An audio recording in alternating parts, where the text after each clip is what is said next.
When I moved into my new apartment, I wasn't expecting much.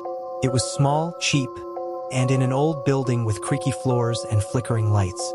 But it was all I could afford. The landlord barely said a word when handing me the keys, just muttered something about keeping things the way they are. At first, everything seemed normal. The apartment had a musty smell, but nothing unusual for an old place. Then, on my third night, I noticed it.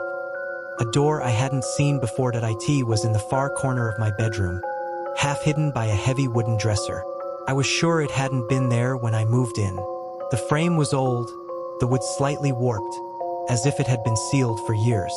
My gut told me to ignore it, but curiosity got the better of me.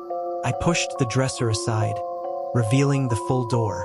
There was no handle, only deep scratches around the edges, as if someone or something had tried desperately to get in or out. I hesitated, then pressed my ear against it.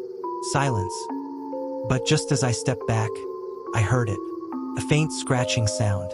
A chill ran down my spine. I told myself it was just my imagination, that old buildings made weird noises all the time. But the sound continued, slow and deliberate. That night, I barely slept. Every time I closed my eyes, I imagined something on the other side, waiting. By morning, I convinced myself to leave it alone. I shoved the dresser back in place and tried to forget about it. Then, at exactly 3:12 a.m., I woke up to a loud thud. The dresser had moved.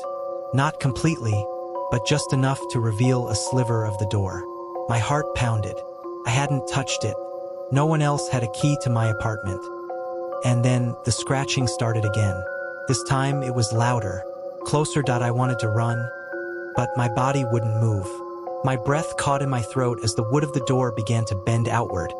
As if something was pushing from the other side, I grabbed my phone, hand shaking, and shined the flashlight at the gap. For a split second, I saw it. A pale, bony hand with fingernails worn down to the flesh. I screamed and shoved the dresser back as hard as I could. The scratching became frantic. Something was trying to get out. I didn't sleep the rest of the night. As soon as the sun rose, I packed my bags and left the apartment. I never went back. A week later, I saw a news article.